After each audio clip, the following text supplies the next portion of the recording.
Naciones Unidas, el viaje, por ejemplo, de la expresidenta Bachelet a Venezuela en su condición de alta comisionada de Naciones Unidas para los Derechos Humanos estaría lejos de concretarse por no contar con las medidas de seguridad necesarias. Cabe cuestionarse entonces qué puede hacer Naciones Unidas o cuáles alternativas le quedan a la comunidad internacional o al propio pueblo venezolano para salir de esta crisis. Es lo que queremos conversar junto a la académica del Instituto de Estudios Internacionales de la Universidad de Chile, Paz Milet, que nos acompaña una vez más aquí en 24 horas. Gracias, Paz, por estar con nosotros. Gracias.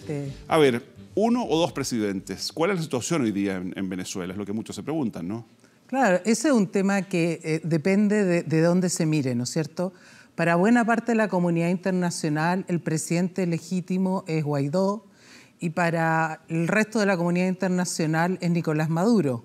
Ahora, si uno considera de alguna manera el punto culmine, el quiebre, la llamada a las elecciones, ¿no es cierto?, que convocó Maduro antes de tiempo y que no se dieron las condiciones mínimas para que se realizaran y que lo llevaron a este nuevo mandato sin ninguna garantía y sin las condiciones, en la práctica el que sería presidente legítimo, representante de la Asamblea Nacional, sería Guaidó. Ya, ahora, así como hay dos personas, digamos, que dicen ser los presidentes, hay dos asambleas nacionales, hay dos cortes supremas de justicia, digamos, una de ellas chavista y la otra en el exilio, y así se van repitiendo. Hoy día, en la práctica, hay dos personas que dicen ser embajadores, por ejemplo, en nuestro país, luego que ayer Guaidó nombrara a varios representantes diplomáticos en aquellos países que han aceptado su situación de presidente encargado. El punto es cómo se sale de esta situación.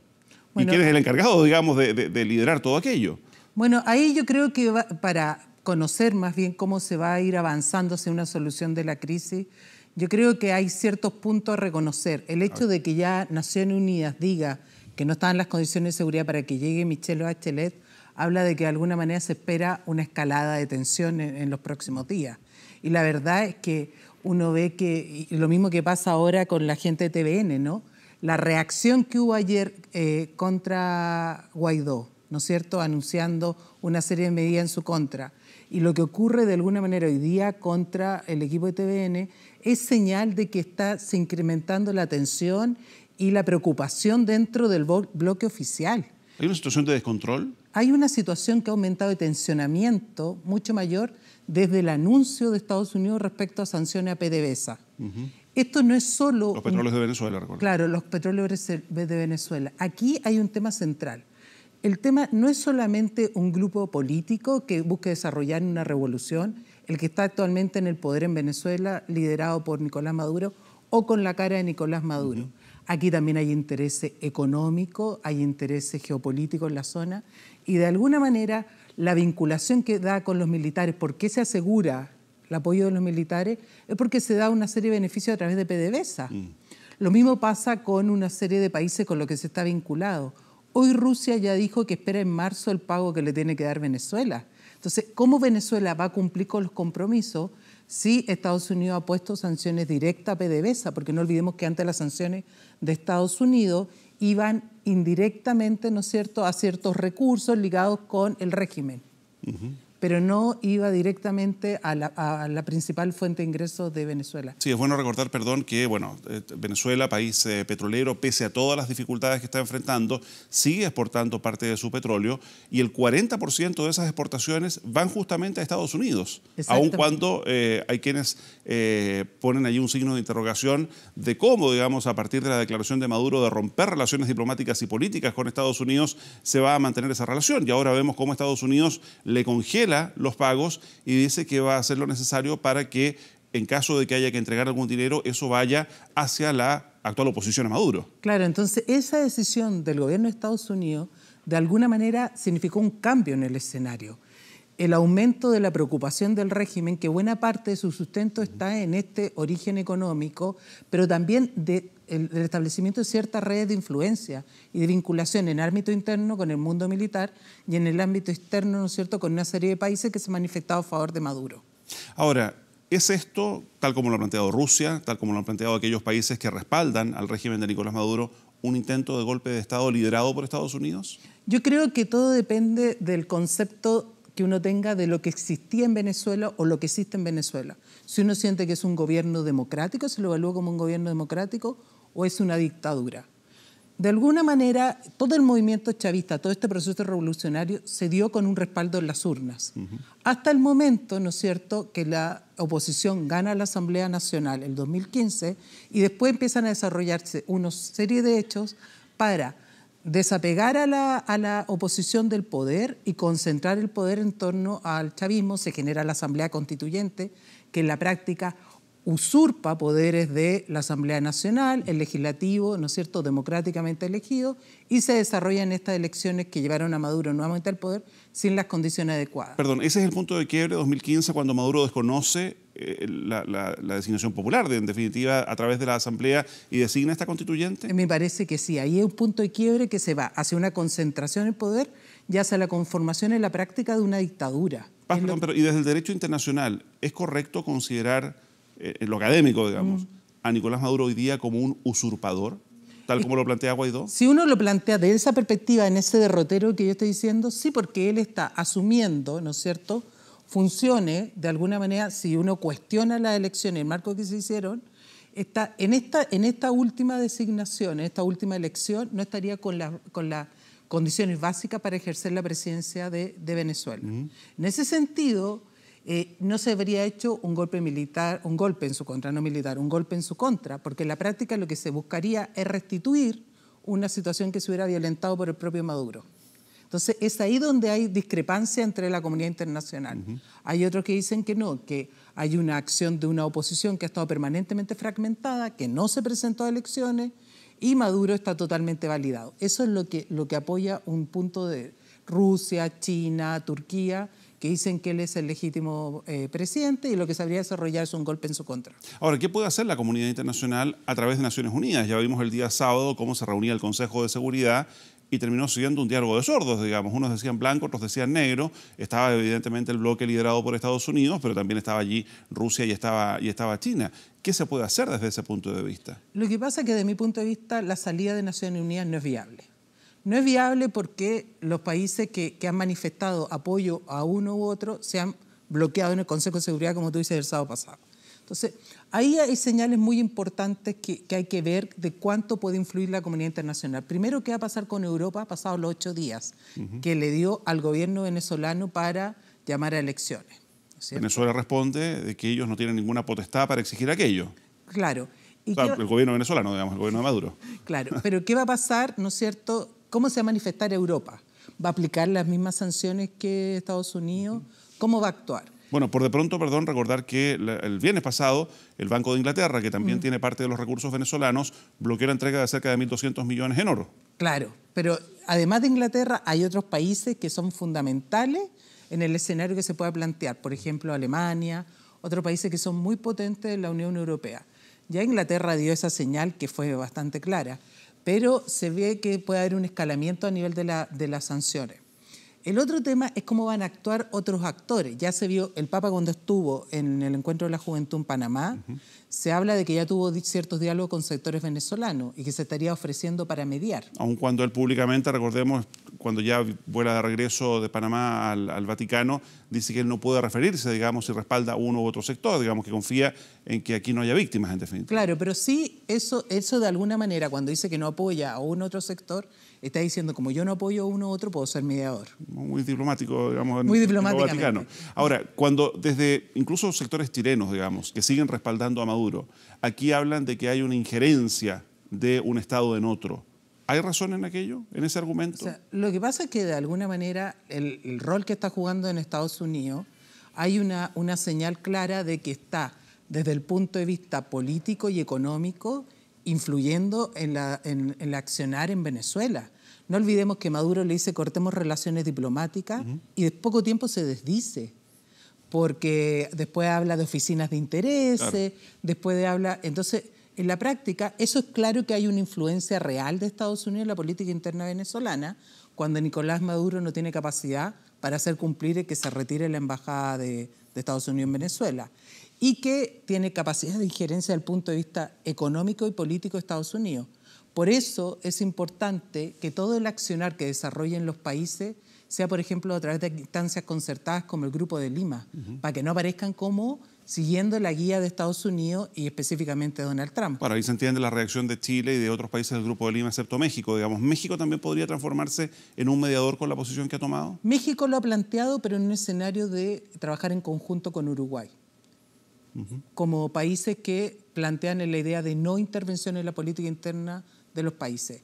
Y él lo ha planteado no como solo México, sino que fuera de algunos países que buscan, ¿no es cierto?, fuera del Grupo de Lima, una solución del tema venezolano. Algunos ven con atención también lo que puede hacer China.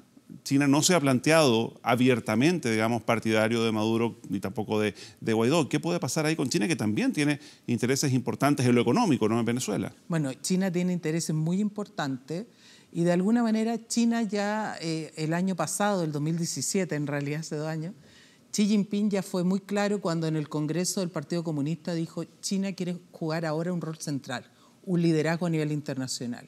Y en esa línea América Latina tiene prioridad. Ya China ha hecho 2 propuestas concretas de la política exterior que busca desarrollar hacia América Latina, la vinculación que quiere tener. Y en ese escenario Venezuela por diversos motivos tiene un rol central. Por razones, ¿no es cierto?, de su ubicación estratégica, por razones de recursos. Y en este último tiempo China dio de alguna manera un aire a Nicolás Maduro con, ¿no es cierto?, préstamos bastante importantes. Y hoy quiere que se mantenga de alguna manera la estabilidad para tener los recursos que son vitales para mantener el desarrollo industrial de China, pero también que se mantenga la estabilidad para poder, ¿no es cierto?, recibir lo que entregó a nivel de préstamo. Entonces, China se plantea que puede jugar un rol central, pero como hoy está en todo el tema de la guerra comercial con Estados Unidos, no quiere plantearse en abierta contraposición a Estados Unidos. Sí puede significar como de alguna manera un puente hacia una solución, respondiendo a sus propios intereses y también por el deseo que tiene de jugar un rol fundamental en la zona. Japón me llama la atención que no ha manifestado abiertamente, digamos, una posición, teniendo también ellos intereses en Venezuela. Sí, pero no ha manifestado abiertamente. Y de alguna manera el juego que se está planteando es que se espera una reacción de la Unión Europea para después actuar. O sea, ¿el próximo paso a esperar sería ese? Sí, porque de alguna manera a nivel internacional la idea es no responder a lo que plantea Donald Trump, sino ha habido mucha presión en el ámbito europeo porque se generó una reacción y esta sea concertada con países líderes de otras regiones. Respecto de quienes se siguen respaldando a Maduro, ya hablábamos de Rusia, pero está Turquía, está Irán. Exactamente, y ahí ese es el tema muy importante, porque ayer ya Nicolás Maduro empezó a hablar de las armas, ¿no? Y empezó a hablar a mí me llega todos los días armamento ruso y en muy buenas condiciones. Y lo hemos visto, en esta última semana, digamos, desde que Guaidó se jura, digamos, como presidente encargado de Venezuela, prácticamente a diario en actividades con diferentes unidades militares en Venezuela. Claro, entonces... Exigiendo lealtad, además. Nosotros situamos, claro, la ayuda de Rusia, pero también ha tenido ayuda muy importante de Irán. No hay que olvidar que Chávez en determinado momento cambió el uso horario de Venezuela para adaptarlo al uso horario de Irán. Entonces tienen una vinculación muy cercana y nosotros sabemos que hay una instancia de cooperación, pero no sabemos a ciencia cierta cuántas armas le han llegado a Venezuela de ayuda desde Irán. Y la señal de Erdogan también fue muy potente. Apenas finalizado el G20, Erdogan hizo una serie de declaraciones y señales hacia Venezuela cuando iba en tránsito hacia, ¿no es cierto?, hacia Turquía. Entonces es importante ver cómo se plantean estas potencias de carácter medio, porque nosotros habitualmente nos situamos en las grandes potencias, pero ¿qué pasa con estas potencias de carácter medio? Y que están más libres para actuar a nivel internacional, porque no tienen tanto miedo a las sanciones internacionales como tienen otros países. Claro. Ahora, Paz, respecto del tema interno, ya decíamos, para este miércoles se anuncian nuevas manifestaciones de la oposición venezolana, otras más el próximo fin de semana. ¿Qué pasa con la fuerza de la gente, en definitiva? Bueno, de alguna manera el gran paso que ha dado la oposición venezolana, en ese sentido, es permanecer en las calles, movilizados, pero con resguardo y condiciones distintas a las movilizaciones pasadas que tuvieron alrededor de 130 muertos. Y que la verdad que la oposición que tuvo que asumir el costo de vida humana de esas manifestaciones más allá de lo que hubiera ocurrido con el gobierno. Hoy, de alguna manera, hay una instancia más concertada. La oposición, por ejemplo, los últimos actos de Guaidó han sido muy bien organizados en sectores que son tradicionalmente, ¿no es cierto?, del movimiento bolivariano, con mucho resguardo en seguridad, aunque aún no hay ciencia cierta respecto a cuánta gente hay muerto, si se habla de muchos detenidos, pero la verdad es que una de las opciones fundamentales de la oposición es permanecer movilizada en las calles, aunque con mayor resguardo y con una estrategia mayor, apoyada por la comunidad internacional, que también ha dado una serie de señales de querer apoyar la acción en las calles. Como hemos visto en otros procesos similares, es importante que alguien lidere la oposición, lo vimos también acá en Chile, pero ¿no es a la vez un riesgo hasta de la seguridad personal de Juan Guaidó todo lo que está ocurriendo? Bueno, Juan Guaidó está muy bien resguardado. La verdad es que lo peor que podría ocurrir es que hubiera un atentado, alguna acción en contra de Guaidó, porque eso haría escalar y una reacción de la comunidad internacional. Juan Guaidó, de alguna manera, es la persona que estaba en el momento justo, y desde mi punto de vista, todo lo que ha pasado en el último tiempo, de hecho, cuando él asume, ¿no es cierto?, y se autoproclama, está todo muy orquestado. Lo defiendan dice que no es correcto decir que se autoproclama, digamos, que él asume simplemente. Claro, es que una lógica, porque si tú ves el discurso de ese día... En lenguaje legal, básicamente. Es muy ambiguo. Sí. Mira, yo en este momento juro asumir la presidencia de Venezuela. No dice, desde este momento asumo la presidencia de Venezuela. Ese discurso es muy ambiguo, entonces es la idea de o asume o se autoproclama, porque en la práctica no dice en este momento estoy asumiendo. Pero en la práctica él desea ejercer como presidente. Desea ejercer y tiene, según la Constitución, las facultades para ejercer como presidente de la Asamblea Nacional en las circunstancias que él dice. Pero además la propia Constitución señala que hay un plazo que ya está corriendo para que convoque elecciones. Exactamente. Un plazo que vence en 30 días. Claro, porque él asumió en ese momento y corre en 30 días, considerando como válido el que hay una ausencia de la presidencia oficial en el poder. Claro, incluso lo conversábamos acá mismo hace algunos días con uno de los miembros del Tribunal Supremo venezolano en el exilio, que está acá en Chile, que salió escapando literalmente de Venezuela, y él consideraba que bajo la Constitución venezolana esos 30 días corren desde que Maduro juró en un cargo que a juicio de la oposición está usurpando.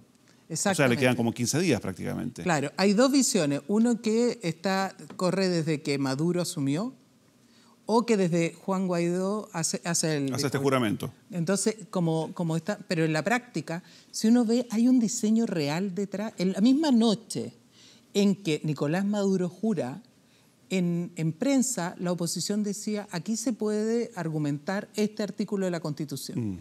Y hacían referencia clara a que había un delineamiento de alguna manera, una estrategia. Si uno ve lo mismo que ha ocurrido con las declaraciones de Estados Unidos, el mismo día que Estados Unidos declara lo de PDVSA, poco tiempo después Guaidó envía un memorándum diciendo que tiene facultades respecto a los recursos de Venezuela. Entonces hay una lógica, un orquestamiento que habla de que en el momento que se decide a través de una movilización hacer este juramento, están todos los resguardos en favor de Guaidó para que su vida no corra peligro y que también no escale esto a costo de vidas humanas. Yo creo que hay un apoyo internacional que está delineando toda la ruta de Guaidó.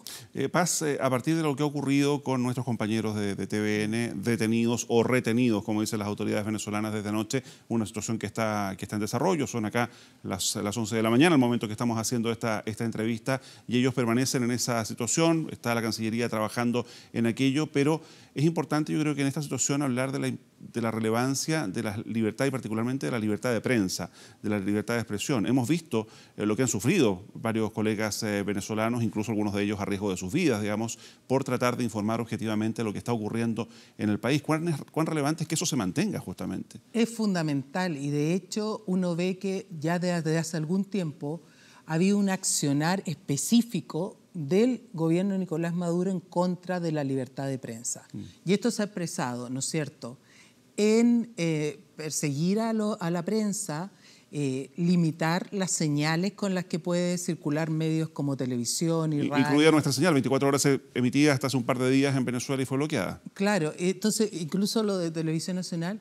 Y eso ha significado, ¿no es cierto?, acciones paralelas. Por ejemplo, CNN en español ha establecido, ¿no es cierto?, ya está bloqueada, ya ha establecido otros mecanismos para ser vista en Venezuela. Bueno, a través de CNN Turquía, digamos que también es una filial de ellos en ese país. Claro, entonces hay una serie de mecanismos, las mismas redes sociales están siendo fundamentales que fueron bloqueadas cuando Guaidó hizo el discurso. Sí.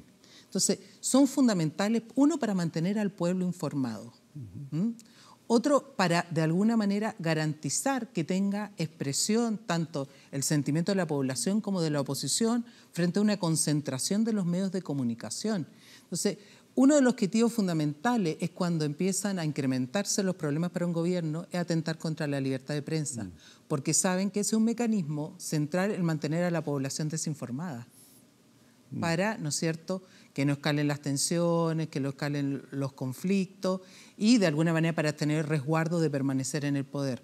De alguna manera uno ve que esto se va a incrementar en los próximos días en Venezuela y que las redes sociales y los canales alternativos, las vías alternativas para que los medios de comunicación salgan a la población van a ser cada vez más vitales. Sí, y una última pregunta que hemos compartido acá también con algunos actores políticos, pero quiero preguntar a ti desde el punto de vista del análisis internacional.